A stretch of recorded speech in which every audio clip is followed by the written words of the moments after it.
भगवते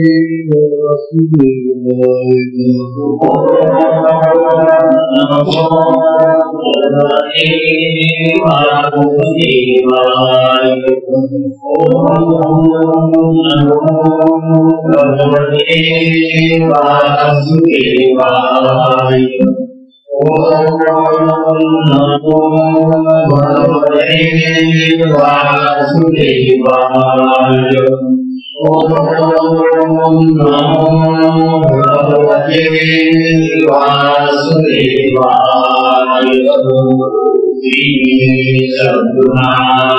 महाराज की जय। अवधूत चिंतन श्री गुरुदेवानंद परम पूज्य श्री सद्गुरु संत ज्ञानेश्वर महाराज की जय।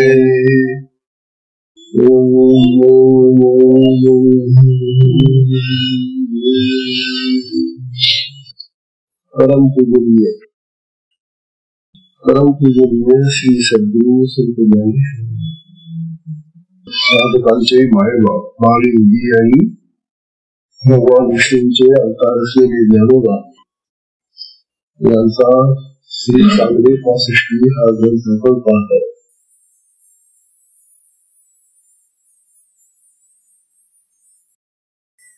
म्हणजे आत बाहेर नाही दिजे,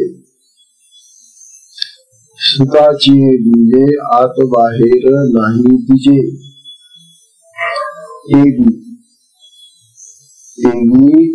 तीन पणे बिवड गाळीजे त्रिपुटी है। या ठिकाणी त्रिपुटीचा उल्लेख केला आहे। ही जी त्रिपुटी आहे म्हणजे तीन पदार्थांचं ज्ञान होताना 3 प्रकारे ते आपल्याला होतं। पदार्थ पाहत असताना जो पाहणारा असतो त्याला द्रष्टा म्हणतात। ज्या पदार्थाकडे पाहतो ते दृश्य असतं आणि त्या दृश्यामुळे जे कळतं त्याला दर्शन म्हणतात। द्रष्टा, दृश्य आणि दर्शन याला त्रिपुटी म्हणतात। ज्ञानोबा चांगल्याला समजून सांगतायत की अरे चांगलेवा जशी एखादी सुखाची गुंडी असते, सुख गुंडाळलेलं असतं, गोळा असतो, त्या सुखाच्या गुंडीमध्ये बाहेरून मध्यभागी आणि आत सगळीकडे सुखच असतं। त्या सुखाची गुंडी जाती गुंडाळलेलं सुखेला। तर त्या सुखाच्या गुंडीमध्ये जसं आत बाहेर सगळीकडे सुखच सुख आहे, तसं हे जगत हा विश्वाचा पसारा मोठा हे एक प्रकारे दृश्य आहे आणि आहेच ते आपण सगळं पाहतो जगाला। हे जे दृश्य आहे हे दृश्य पाहणारा को, तर हा दृश्य पाहणारा ज्याने ते निर्माण केलं तोच आहे। ज्याने हे विश्व निर्माण केलं तो जगाकडे पाहतो। मुळा त्याला आपण द्रष्टा म्हणतो। जो या जगाला निर्माण करून त्याच्याकडे पाहून आलेला आहे तो त्या जगाचा द्रष्टा म्हणजे आत्मा। आत्मा एखाद्या बिंदूप्रमाणे राहायचा आहे आणि त्या आत्म्यामध्ये या तिन्ही त्रिपुटी म्हणजे हा द्रष्टा भावाला पाहण्याचा दृश्य म्हणजे हे जे जगत आहे तेही त्याच आहे, त्यांनीच निर्माण केलेलं रूप बनलेला आहे जगत रूपाने। म्हणून तो आत्मा द्रष्टाही आहे, दृश्यही झाला आणि मग जे जगाचं दर्शन ज्ञान झालं ते तोच आहे। आत्मज्ञान जे होतं ते अशा प्रकारे आत्मा द्रष्टा होतो, दृश्य दिसून येत आणि त्या दृश्यामुळे जे कळतं ते दर्शन। तेव्हा द्रष्टा दृश्य दर्शन ही जी त्रिपुटी आहे या त्रिपुटीमध्ये आत्म्याशिवाय दुसरं काहीही नाही।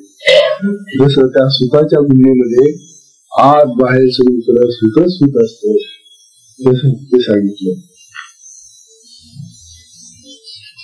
हा जो ज्ञानोबांचा शिकवण्याचा प्रकार आहे तो जरा सुंदर आहे. उदाहरणाने शिकवल्याने चांगला, पण आमचा विश्वास बसत नाही. आम्हाला जर कोणी सांगितलं की अहो हे जे जगत आणि या जगातले सगळे पदार्थ आहे ना तो आत्मा आहे, कुठून का आपल्याला दगडाला जर म्हटलं अरे हा दगड आहे, दगड नाही आहे, आत्मा आहे. झाड, झुडप, डोंगर, टेकड्या, नद्या वगैरे काय जे दिसतंय ते सगळं, हे सगळं आत्म स्वरूप आहे, आत्माच येतो. असं जर कोणाला आपण जपायला लागलो तर ते त्या माणसाला वेडाचे होतील. तुम्ही काय सांगताय हे का आत्मा आहे का? आत्मा तर आपल्या देहात आहे, ठीक आहे. आणि त्या आत्म्याला कोणी काय नाही, तुम्ही कसं सांगताय की हा आत्मा आहे? तुम्ही पाहिलंय का? पाहिलं सुद्धा दाखवा आम्हाला. अशा प्रकारे लोक त्या माणसाला वेडात आहेत. म्हणून आम्ही काय करतो, ज्ञानोबाचा एक कालचा एक अभंग राहून गेलेला सांगायचा, फार महत्वाचा अभंग आहे हा. असा एकच अभंग आहे त्या जातीमध्ये की जो आपल्याला वस्तुस्थितीचं खरोखर ज्ञान देणारा अभंग आहे. बाकी पुष्कळ ज्ञानोबांनी पुष्कळ अभंग लिहिलेले त्याच्यामध्ये, त्यांना आपण काल 2-3 अभंग सुद्धा पाहिले त्यांचे. परंतु आता हा जो अभंग आहे हा अभंग इतका मार्मिक आहे की आपल्या सगळ्यांची झोप उडवणारा हा अभंग आहे. झोप म्हणजे काय? आपला जो विश्वास आहे, आपली जी काही गोष्ट चाललेली आहे ती आपण बरोबर करतो, अशा प्रकारची जी समजूत आहे आमची, अशा प्रकारचं जे अज्ञान असेल आमचं हे नष्ट करणारा हा अभंग. म्हणून हा अभंग सगळ्यांनी ऐका. ज्ञान म्हणतात, अरे बाबा भक्ता, हो अज्ञानी माणसा, तुला किती जरी पटवलं तर तुझी काही श्रद्धा बसत नाही ना. ज्ञानोबाला सांगतात, निर्जीवा दगडांची काय करीशी सेवा. सगळं जग बघा निर्जीव दगडांची सेवा करून राहिले.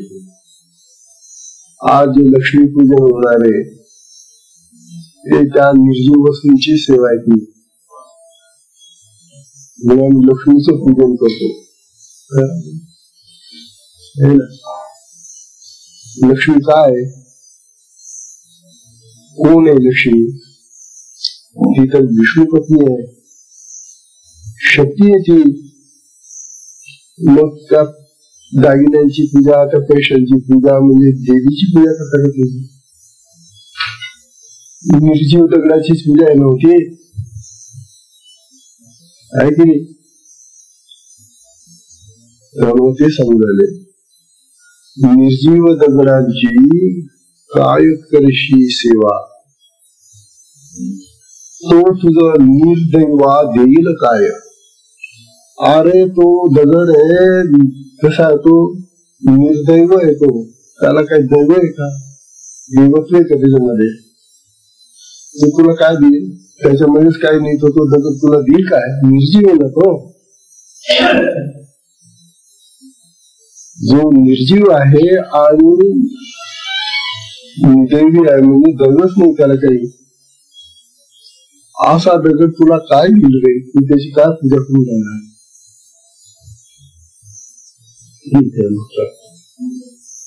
तो तुझं निर्दैवा देईल काय. कवणी गुणे मुली पडली गव्हाला, सांगतायत बाबा. गवारा म्हणजे वेड्या, मूर्खा, काय भूल पडली तुला? काय विसर पडला तुला, कवने गुणे भुली पडली गव्हारा. अरे गव्हारा, अरे वेड्या, तू कसा बोलून गेला रे, कसा विसरून गेला रे. त्याला तीर्थांच्या माहेरा ओळखशी, जे सगळ्या तीर्थांचं माहेर आहे, जिथं सगळे तीर्थ राहतात, असं जे ठिकाण आहे ते तीर्थांचं माहेर घर, त्याला ओळखत नाही. आणि या निर्जीव दगडांची, या निर्जीव पदार्थांची सेवा करून राहिलाय, त्यांना देव देव मानतोय. असे ते देव तुला काय देणार आहेत रे वेड्या. त्या तीर्थांच्या माहेराला तू ओळखत नाही, जिथे सगळी तीर्थ जमा झालेली आहे, सगळं तीर्थांचं पावित्र्य, सर्व तीर्थांचं पावित्र्य जिथे एकवटलेलं आहे, असं जे ठिकाण आहे ते तू विसरून गेला. काय म्हणतो का म्हणतात, किती तीर्थ नव्हते की ते तुला त्या ठिकाणी. अरे अष्टोत्तरशे तीर्थे जयाच्या चरणी, किती 800 1800 तीर्थ आहेत त्याच्या चरणाजवळ. काय घेऊन बसला, कुठलं तीर्थ चालला तीर्थयात्रेला. अरे ज्याच्या जवळ 1800 तीर्थ त्याच्या चरणाजवळ पडलेले आहे, त्याला तो विसरला. जे मुख्य तीर्थाचं ठिकाण आहे त्याला विसरून गेला. 800 तीर्थे जयाच्या चरणी, ओ तुझ्या हृदय भुवनी आत्मा रामू.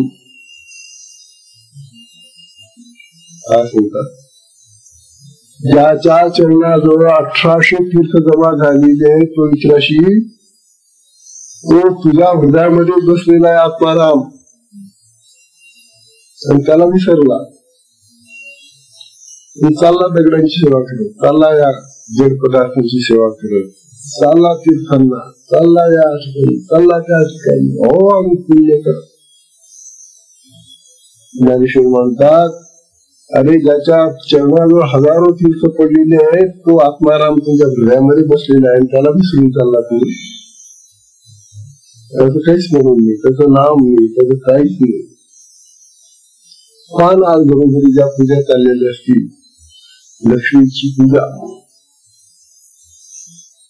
जड पदार्थांची पूजा आहे ना, पैसे अडके सोनं नाणं अलंकार काय ते असेल ते पुढे ठेवतात, आणि ते ब्राह्मणाला बोलवून एकदम हाच काहीतरी गेला वाचलं कधी तसली पूजा आहे की मग निदान तो ब्राह्मण आला कसं निदान चांगले काही मंत्र तरी म्हणेल, त्याला मंत्र तरी ऐकायला येते. ब्राह्मणाला बोलायचे आणि मग काय करतो ते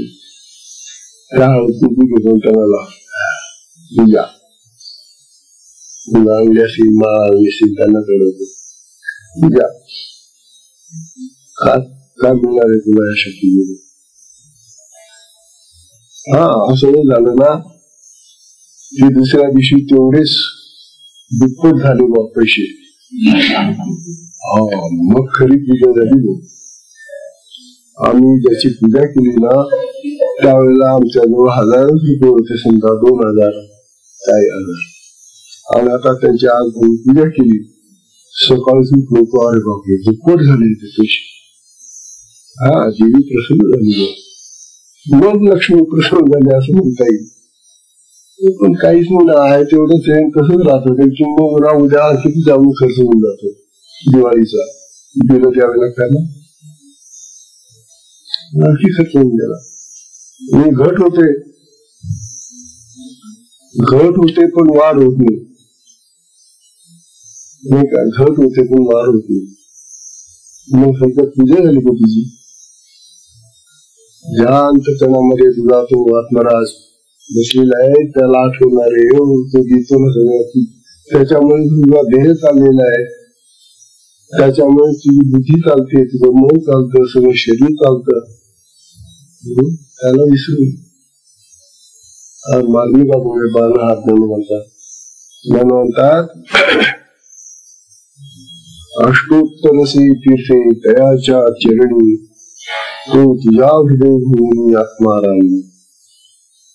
तो तुझ्या हृदयामध्ये आत्माराम बसलेला आहे, त्याच्याजवळ जा, त्याची आठवण कर, त्याची पूजा कर, त्याची साधना कर. तो तुला सगळं द्यायला तयार आहे. या नश्वर पदार्थांची सेवा करून तुला काय मिळणार आहे? हे सगळे पदार्थ नाशवानच आहेत ना. तो आत्माराम, तो अमर आहे, तो चिरंतन आहे, तो शाश्वत आहे. तो कधी जाणार आहे का? तो या देहात नाही, असं तुझे अनेक देह घेत आलेला आहे ना. आता या देहात पण आहे, पुढे आणखी अनेक देहात राहणार आहे. असा जो आत्माराम तुझ्याजवळ आहे, त्याची पूजा करणार, त्याची आठवण करणार, त्याची साधना करणार, असं ज्ञानेश्वर मला शिकवत आहे. ज्ञानोबा म्हणतात देव जवळी असता, देव जवळी असता जाशी आना तीर्था. काय म्हणतात? अरे देव तुझ्या जवळ येणारे, त्या तीर्थक्षेत्राला न जाताना तू दुसऱ्या तीर्थाला चालला जा, काय मिळेल तुला? त्या तीर्थक्षेत्रात आहे काय? दगड आणि पाणी.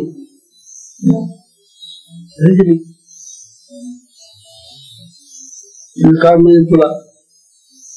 हा जो आत्मराज आहे तुझ्या जवळच येतो, तुझ्या हृदयामध्ये बसलेला आहे, तुझ्या देहात आहे, त्याला सोडून तू दुसऱ्या तीर्थांना चाललास. म्हणतात देव जवळी असता, देव जवळच आहे.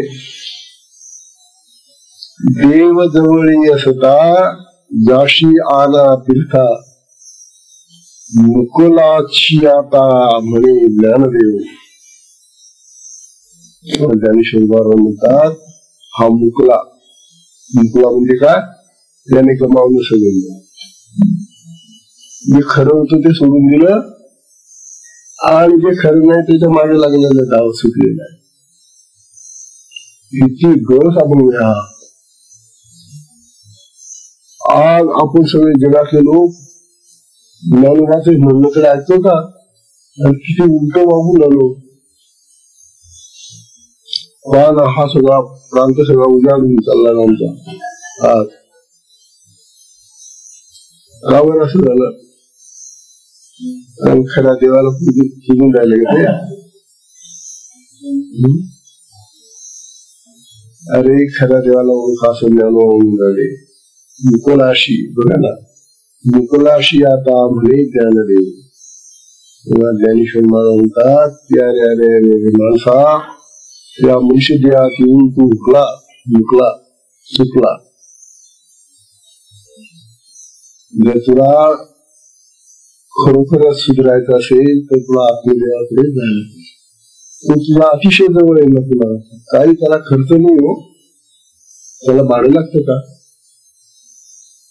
त्याला पैसे खर्च करावं लागतं का? त्याला कुठलाही खर्च नाहीये. तुम्ही आसन घ्या, बसा आणि करायला साधना. त्याच्या फुकट आहे ना तुझ्या देहामध्ये पुन्हा तो इतका जवळ असताना त्या देहाला विसरून, त्या देहातल्या त्या आत्मराजाला विसरून आणि भलत्या भलत्या देवदेवतांना पूजायला निघालो. ज्ञानोबांचा हा अनुभव अतिशय डोळे मोडणारा आहे. मग बाकी पुष्कळ अभंग त्यांनी लिहिलेले आहेत, परंतु इतका स्पष्ट उपदेश करणारा अभंग नाही. कालही आपण त्याच्या अभंग पाहिलेले होते. आज आपल्याला त्यांची 20वी बोली घ्यायची.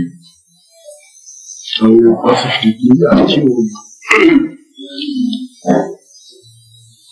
चांगली पासष्टी मधली ही 20वी ओवी सांगते पाहता, लक्षात घ्या. ज्याला म्हणतात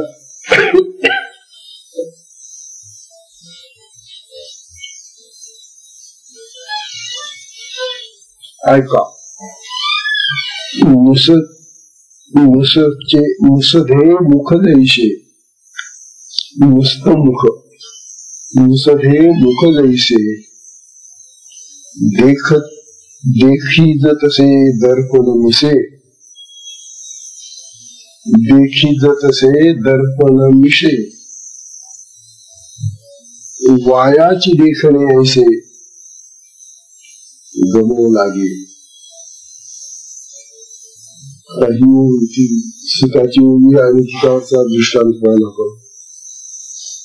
आता ही ओवी घेतल्याने जाणं, पण उदाहरणामधून ज्ञानोबा त्या चांगल्याला उपदेश देत आहेत.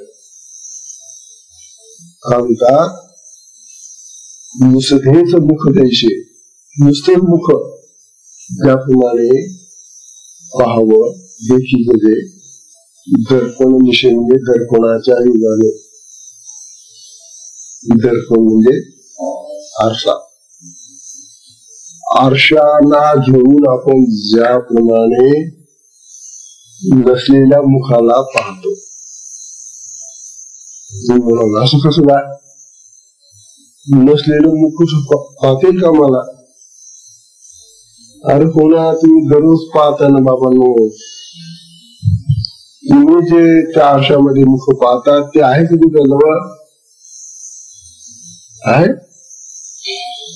नसलेलं मुख पाहतात तिथं. ते जर असेल ना तर मग पकडून ठेवा त्याला, दोन तरी मुख होऊन जातील. पण ते नसतं ना. ज्यांनी चांगला लाभ गमावला गेलं,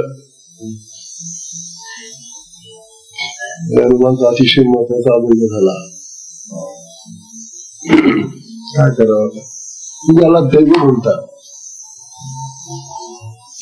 दैव इतकं आपलं प्रारब्ध इतकं खराब असतं त्यावेळेला की चांगल्या गोष्टी कशा सुटून जातात.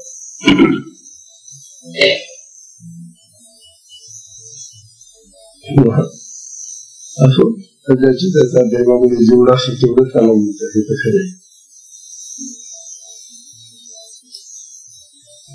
आता 20वी जी ओवी आहे चांगली 65ची ती सांगून राहिली. अरे जे नाहीये, जे मुख खरोखर नाहीये तुझं, जे मिथ्या आहे, खोट आहे, भास आहे त्याचा, तेच मुख तू आरसा घेऊन पाहतो त्याच्यात. म्हणजे तुम्ही जे प्रतिबिंब पाहतात आरशामधलं, ते प्रतिबिंब जे मुख आहे ते खोट आहे. हे तर खरं की नाही? खरं आहे ते आरशातलं तो खोट असलेलं मुख आणि आरशा घेऊन पाहत बसला. आणि का म्हणता माझं तोंड आहे, माझं नाक आहे, माझे डोळे आहे, असे तसे कौतुक करतात. म्हणतात वायाची देखणे ऐशी. अरे हे पाहणं तुझं व्यर्थ आहे, गमवू लागेल.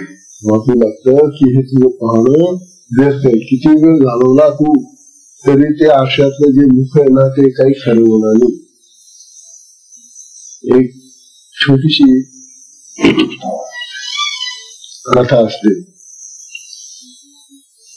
एकदा एक बाई आपल्या लहान मुलाला, लहान होत होते, 1.5 वर्षाचा, 1.5 वर्षाचं बोललं होतं. आता लहान मुलं अज्ञानी असं आहे तर खरं. आपल्याला जन्मापासून ज्ञानापेक्षा अज्ञानाची संगत जास्त आहे. हे तर खरं की आपल्याला समज कोणाची जास्ती अज्ञानाची. आणि आपण सगळे लहानपणी अज्ञानीच असतो. तेव्हा ते लहान मूल अज्ञानी होतं, त्याला जर 100 वर्षाचं होऊन गेले. त्या मुलाला ती आई काहीतरी भरवते, खाऊ घालते, पण ते पूर्ण खायला तयार नाही. ते नाही म्हणत आणि आई त्याला बळजबरी छोटे छोटे घास करून काहीतरी त्याला भरवते तोंडामध्ये. पूर्ण काय करते, नको मला, नको मला नाही. मग आई काय करते, एक मोठा असा आरसा असतो त्या घरामध्ये, त्या आरशा पुढे जाऊन त्याला बसवते आणि ती बसते आणि सांगते, बघ आता तो मुलगा आहे ना, त्याला मी खाऊ घालेल, तुझं नाही खाल्लं नाही, मी त्याला खाऊ घालेल. मग ती आई त्या आरशातल्या बाळाकडे तो हात करते. मला वाटलं खरंच आता आपल्याला खायला मिळणार नाही, हे सगळं संपून जाईल. ही आई त्या बाळाला खाऊ घालून दिली. खरं म्हणजे त्याला होताय, परंतु तो हट्टी आहे, थोडासा काहीतरी मागत असेल म्हणून तो खात नव्हता. पण जेव्हा त्याने पाहिलं की आता आपल्याला खाऊ न घालताना ही आई आपली त्या बाळाला खाऊ घालते, दुसऱ्या, आता दुसरं बाळ आहे की ही आई खरोखर त्याला खाऊ घालेल का? परंतु अज्ञानामुळे, गुणाचं ज्ञान त्याला मिळालं.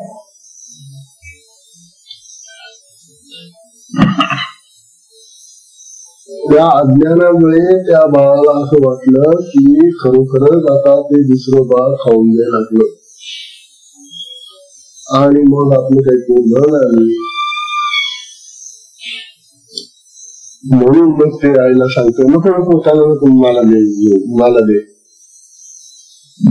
हे जे आईचं त्याला खाऊ घालणे हे वाया आहे, व्यर्थ आहे, खरं नाहीये. हा त्याला ठिकाणावर आणण्याचा एक उपाय तिने शोधून काढला. कसं आपल्या मुखाची स्तुती करणं त्या आरशातल्या मुखाला पाहून. वास्तविक आपलं मुख तर आपल्या जवळ द्यावं, परंतु त्या आरशातल्या मुखाला पाहून तो स्तुती करतो. वा काय छान नाचतं माझं, वा कान किती चांगले आहे, बाबा डोळे किती सुंदर आहे. हे जे तुझं नसलेल्या मुखाची जी स्तुती करून राहिलं, जे खरं नाहीये, तो आरसा जर काढून घेतला कुठं दिसेल तू. म्हणून तुझं मुख म्हणजे ते दृश्य आहे, प्रतिबिंब आहे ते. आणि हे तुझ्याजवळ असलेलं जे मुख आहे ते मुख म्हणजे द्रष्टा आहे. द्रष्टा दृश्य, आणि त्याचं जे तुला वर्णन करून राहिला तू ते दर्शन आहे. आपण सगळेजण असेच पाहतो, असंच करतो, परंतु हे द्रष्टा दृश्य आणि दर्शन कशामुळे घडलं त्याचा कधी विचार करत नाही. त्या आत्मराजामुळे, तो आत्मराज आमच्या अंतःकरणामध्ये बसलेला आहे, त्याच्या चैतन्य शक्तीने हे डोळे पाहतात आणि डोळ्यांना ते आपलं मुख दिसतं, दृश्य दिसतं, आणि मग आपण त्याचं कौतुक करतो. तेव्हा द्रष्टा आत्माच आहे, मुखाच्या रूपाने तो पाहून राहिला, मुखाच्या माध्यमामधून पाहतो एवढंच. ते जे दृश्य आरशातलं ते मुख प्रतिबिंब तेही तोच आहे. हे जर तोच असेल तर मग तेही तोच आहे ना, आणि मग त्याचं जे दर्शन आहे तेही तोच आहे ना.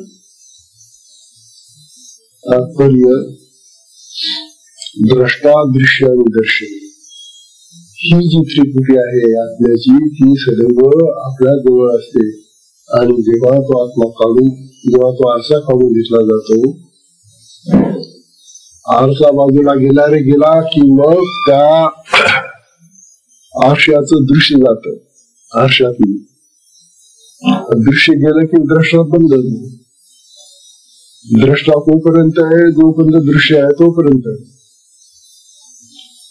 दृश्य बाजूला गेलं की मग द्रष्टा नाही, मग द्रष्टाही नाही दृश्यही नाही, आणि मग दर्शन कुठून राहणार आहे.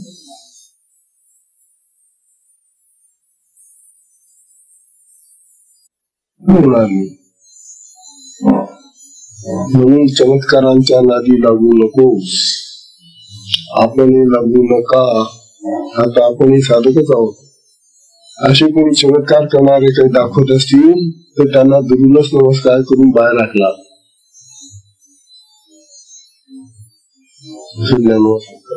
कारण जर तुम्ही त्यांच्या संगतीत गेला आणि त्यांच्या चमत्कारांनी तुम्ही जर मोहित झाला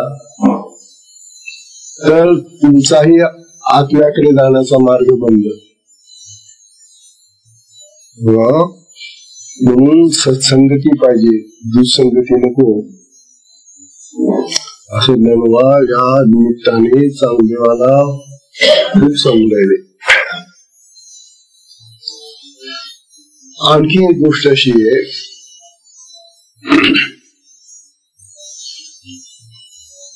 आरशात आपण जेव्हा आपलं तोंड पाहतो तेव्हा आपण ज्या अज्ञानी अवस्थेमध्ये तो आरसा पाहत असतो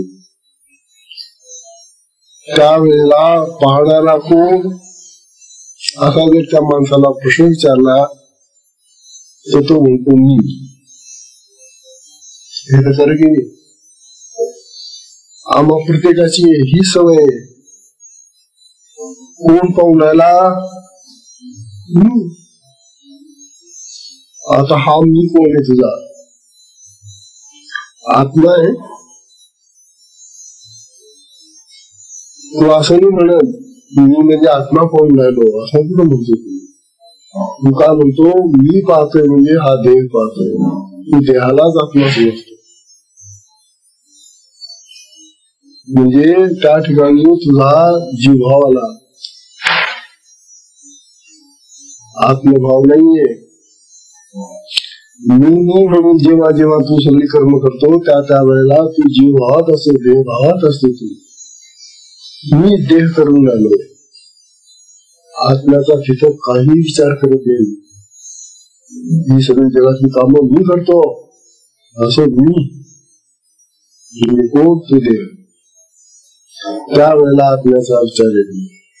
मग एकदा का तो मी उभा राहिला की मग तो म्हणतो हे माझं काम आहे. आलो ना. मी एकदा उभा राहिला तो देवभाव जीवभाव की मग तो का म्हणतो हे माझं आहे, हे माझं, हे माझं, हे माझं, हे माझं. मी आणि माझं आलं रे आलं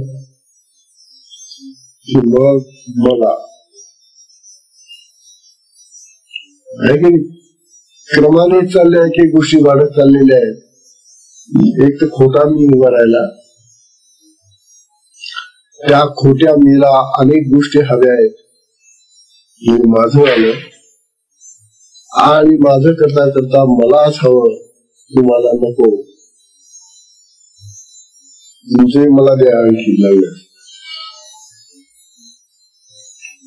अशा तऱ्हेनं तो स्वार्थ केंद्रित बनतो विषय. हा स्वचा अर्थ नाही इथं आत्म्याचा.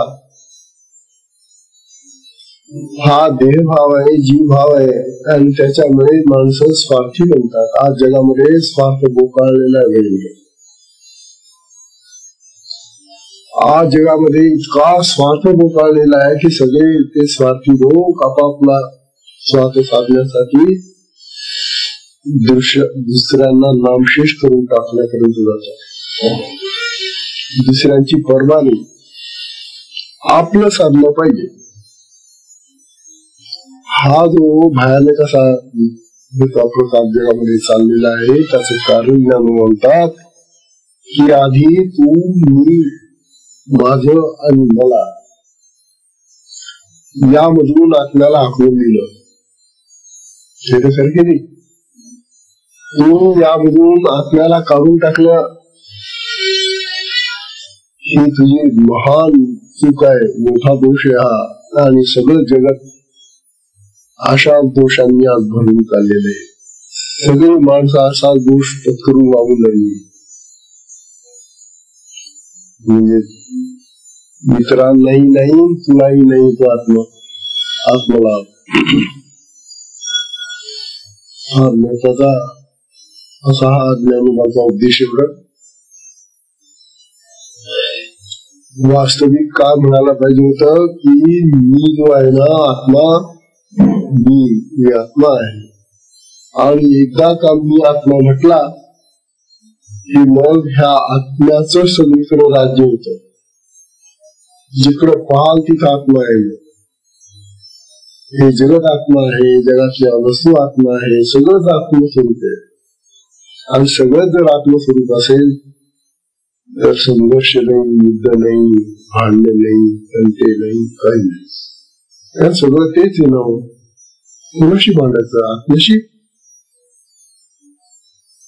म्हणून जगातली सगळी भांडणं आपोआप मिटतील. घरातली मिटली पाहिजे आधी. जगातली जेव्हा मिटली तेव्हा मिटतील. आधी घरातली मिटली पाहिजे, गल्लीतली मिटली पाहिजे, गावातली मिटली पाहिजे. मग जगामध्ये ती पसरेल. आत्मबोधाकडे, आत्मज्ञानाकडे, आत्मस्थितीकडे कोणाचंच लक्ष नाही. आणि त्यामुळे हा द्वेष, मत्सर, निंदा, संघर्ष, झगडे, तंटे, घोटाळे सारखे वाढतायत.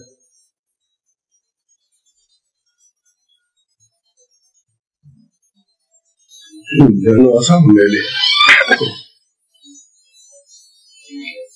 ज्ञानी माणसालाच फक्त आता आजच्या जगामध्ये हे सगळं कळतं. जो आत्मज्ञानी झाला, ज्ञानीचा शब्दाचा अर्थ आहे आत्मज्ञानी, त्यालाच हे सगळं कळतं.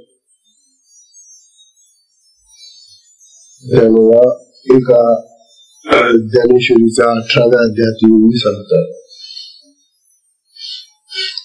18व्या अध्यायामध्ये ज्ञानेश्वरांनी अशीच एक ओवी, अशा पुष्कळ ओव्या आहेत, परंतु ही एक ओवी अशी आहे की ती बरोबर या विषयाला लागू आहे. काम तपा. आरशियाचे आधी जैसे, आरशाच्या अगोदर जैसे, देखतेची मुख दिसे. आरशाच्या अगोदर जसं आमचं मुख असतं ना तसंच राहत ते. देखतेची मुख दिसे, तयाचे देखणे तैसे मेळवी दृष्टे. आता या ओळीमध्ये काय सांगतात, आणि ती आपली ही जी वरची ओळी सांगली ना, याच ओळीसारखे मुसदेची मुख जैसे, देखत असे दर्पण मिसे, वायाची देखणे असे गमू लागे.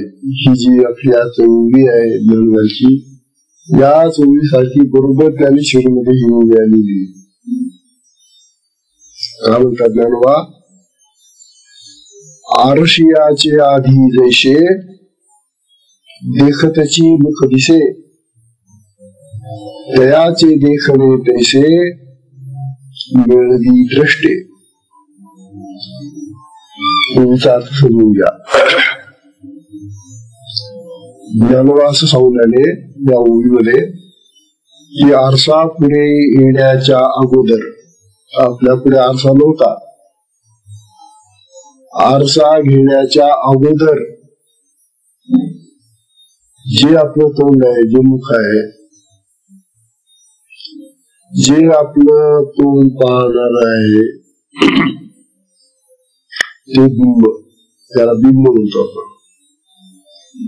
आणि मग आरसा घेतल्यानंतर जे तोंड दिसतं, जे मुख येतं त्याला प्रतिबिंब म्हणतात. हे बिंब आणि ते प्रतिबिंब, आरशातलं तोंड जे आहे ते या तोंडाचं दुसरं रूप म्हणजे प्रतिबिंब. तेव्हा ते प्रतिबिंब रूपाने आपल्याला पाहते. हे आपलंच तोंड त्या प्रतिबिंबाला पाहत. हे कसं की नाही, आपलं तोंड झाकून ठेवलं तर प्रतिबिंब दिसेल का? ज्या तुम्ही केवढा अर्थ घ्या, मोठा घ्या, परंतु आपलं तोंड झाकून घ्या, दिसेल का ते? नाही. म्हणजे आपलंच तोंड त्या प्रतिबिंबातल्या आरशाला पाहण्यासाठी उपयोगाला येतं. बरं असं म्हटलं, दादा मी माझ्या तोंडाने नाही पाह, याचं तोंड घेतो मी पाहायला, ते आरशातलं तोंड पाहायला चालेल? त्या आरशातलं जे तुम्हाला तोंड दिसून राहिलं ना आता, त्याला पाहण्यासाठी माझं तोंड मी वापरत आता दुसऱ्याचं तोंड घेतो, चालेल का? दिसेल का ते माझं तोंड त्या आरशातलं? आरशात जे प्रतिबिंब माझं दिसत आहे ते प्रतिबिंब पाहण्यासाठी दुसऱ्याचं तोंड घेतलं मी तर चालेल का? कसं चालेल? कारण या तोंडाच ते दुसरं तोंड आहे ना, हो प्रतिबिंब आहे ना. दुसऱ्याचं तोंड आलं की त्याचं तोंड दिसेल. तात्पर्य असं ज्ञान म्हणतात, आपलंच तोंड त्या आरशातल्या तोंडाला पाहत. सरळ सोपा व्यवहार आहे ना, आपलं तोंड आहे म्हणून तर ते दिसतं. त्याप्रमाणे त्याच्या दर्शनाने द्रष्ट्याच्या दर्शनाचा लाभ होतो, उपयोग येतो. काय सांगतात? त्याप्रमाणे त्याच्या दर्शनाने द्रष्ट्याच्या दर्शनाचा लाभ होतो. आता आरसा घेतलेला आहे आणि आम्ही आरसा पाहतोय, आमचं तोंड पाहतोय. इथं हे जे दुसरं तोंड दिसतोय त्याला पाहणारा कोण? हे तो हा द्रष्टा. आरशातलं दृश्य आणि त्या दृश्याचं जे वर्णन दर्शन. द्रष्टा, दृश्य आणि दर्शन. आरसा बाजूला गेला की काय जात? दृश्य आणि दर्शन गेलं, द्रष्टा राहिला शिल्लक. आरसा बाजूला गेल्याबरोबर दृश्य गेलं, जे दुसरं तोंड दिसत होतं ते गेलं, आणि त्याच्यामुळे जे ज्ञान होत होतं, जे कळत होतं आम्हाला, ते दर्शनही गेलं. मग द्रष्टा राहील का? द्रष्टा नाही राहिला, तोंड आहे पण ते तोंड आता द्रष्टा म्हणून उपयोगाला येत नाही. कळलं का? तोंड आहे परंतु ते पाहणारं तोंड आहे आता नाही. पाहणाऱ्या तोंडाला द्रष्टा म्हणतात, दिसणाऱ्या तोंडाला दृश्य म्हणतात, आणि जे दिसतंय त्याला दर्शन म्हणतात. समजतंय ना? सोपं होत. तेव्हा अशा प्रकारे तो आरसा काढून घेतला म्हणजे दृश्य गेलं,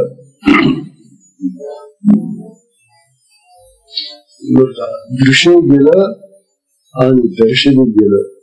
आणि दृश्य आणि दर्शन गेलं की द्रष्टाही जातो. हा दृष्टा कुठे जातो असा प्रश्न आहे. जसं हे जगाचं स्वरूप आहे, हा आत्मा द्रष्टा आहे, जगत दृश्य आहे, आणि जगाचं जे कळतं आम्हाला ते दर्शन आहे. आता दृश्य गेलं आणि दर्शन गेलं, पाहिलं मी केव्हा जातं? आता रात्र झाली. रात्री दिसतं का जग? जगातल्या वस्तू दिसताय का आता? नाही. मग दृश्य गेलं. दृश्य गेल्यामुळे दर्शनही झालं. दृश्य आणि दर्शन गेल्यामुळे जो द्रष्टा पाहणारा आहे तो पाहत नाही, आता पाहू शकत नाही. मग तो द्रष्टा गेला कुठे असा प्रश्न ज्ञानवंत सांगण्याने तिथं वायाची लेखणे ऐसे गमे लागे.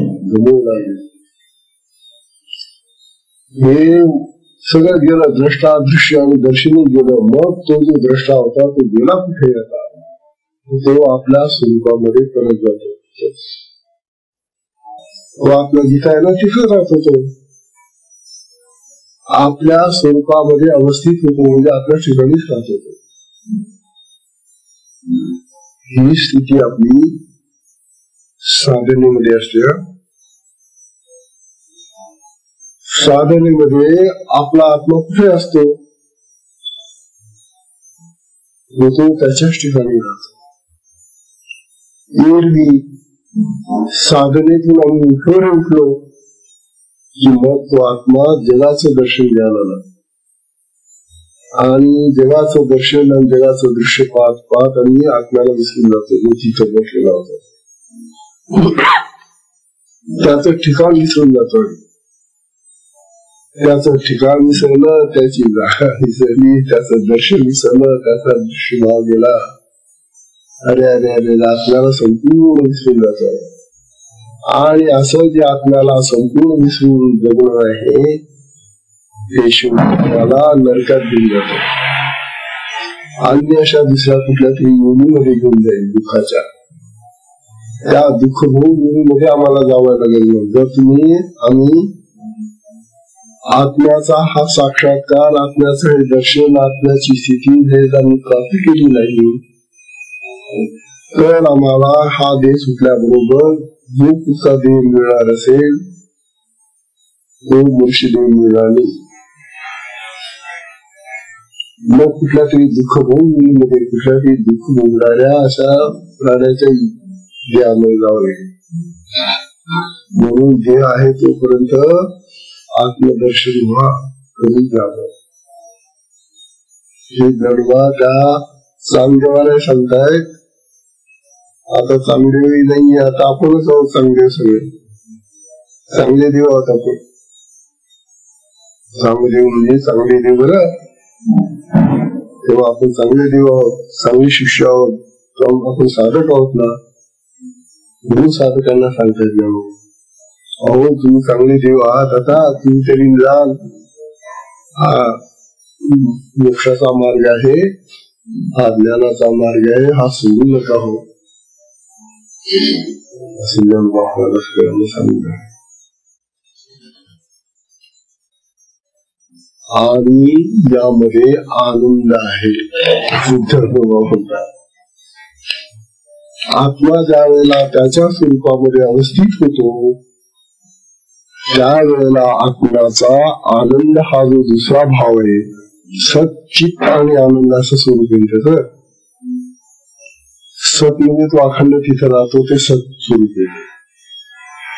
चित म्हणजे सगळा चैतन्याचा प्रसार, सगळ्या वस्तूंमध्ये ते पसरलेलं आहे, तो चित स्वभाव झाला.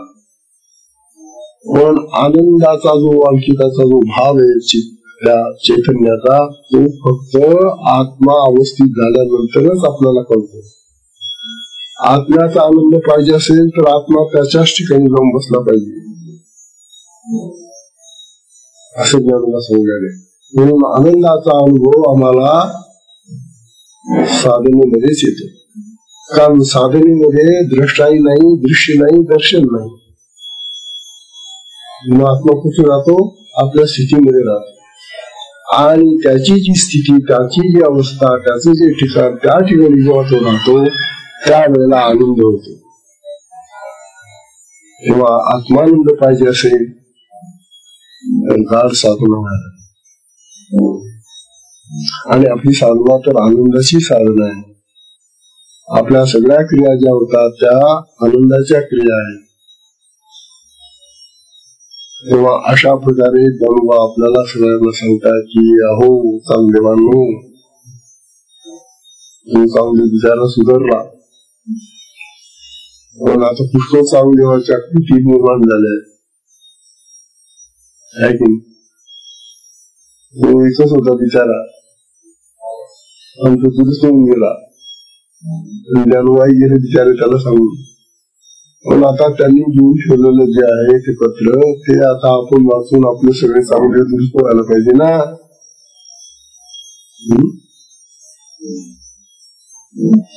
का आपण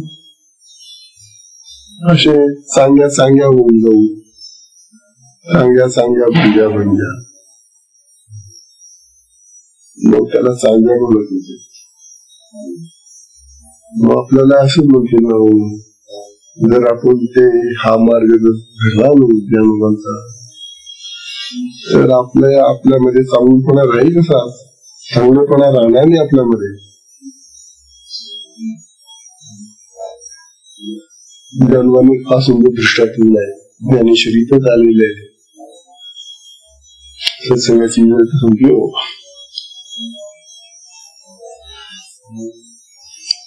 दृष्टांत सोपा आहे, खूपच सोपा आहे. ज्ञानोबा दृष्टांत असा देत आहे, आत्मा सुस्थितीत असतो, त्याचा अवस्थित केव्हा राहतो. म्हणतात की बंधू का दोन्ही काष्टाची दृष्टी, का दोन्ही काष्टाची दृष्टी, दृष्टी म्हणजे घर्षण, काष्ट म्हणजे लाकूड, दोन लाकडांचं घर्षण होतं, घासले जातात लाकडाशी. का दोन्ही काष्टाची दृष्टी माझी वन्नी एक उठी, त्याच्याकडून एक वन्नी म्हणजे अग्नी निर्माण होतो. दोन लाकडाशी घासली गेली की त्याच्यामधून एक अग्नी करतो, अग्नीची ठिंडी पडते. हे आपण सगळ्यांना माहिती. तो दोन्ही हे भाष आटी, तो वन्नी काय करतो, ते जे दोन आहेत ना त्यांची भाषा संपून टाकतो. दोघांना लाकडच येत नाही, मग त्यांना जाळून टाकेल. तो अग्नीचा स्वभाव हाच आहे की जे त्याचा जो असेल त्याला तो जाळून टाकेल, म्हणून त्या दोन्ही लाकडांना तो जाळून टाकतो. दोन्ही भाषा की म्हणजे दोघांची भाषा संपली तिथं, दोन नाही राहिले आता तिथे, पण दोन्ही लाकडं त्यांनी जाळून टाकली. आपणची मग होय, मग तो एकटाच राहतो. तसा आत्मा द्रष्टा दृश्य दर्शन गेलं ते गेलं की तो स्वतः आपणच एकटा राहतो. आपणची होय, बाकी होय गेलं. ही सुंदर दृष्टांत ज्ञानी होती. त्यावेळेला ज्ञानेश्वरी मध्ये आलेली होई, त्यावेळेला हा संदर्भ नव्हता आपला. म्हणून बघा आत्मस्थितीमध्ये चला, हेच आता ज्ञानोबाला सांगायचंय. गीता आजच्या ओळीतूनही त्या चांगदेवाला हाच उद्देश आहे की अरे चांगदेवा, आत्ममार्ग धर, आत्म्याकडे जा, आत्मस्थितीमध्ये चल, आत्मस्थितीमध्ये राहा, तिचा आनंद आहे. तुला हा जगाचा आनंद घेऊन राहिला तो खोटा आहे. हे सांगण्यासाठी चांगली सृष्टी महाराज ही सुंदर ग्रंथ आहे.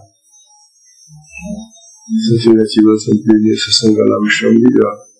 हरिओम तत्सत.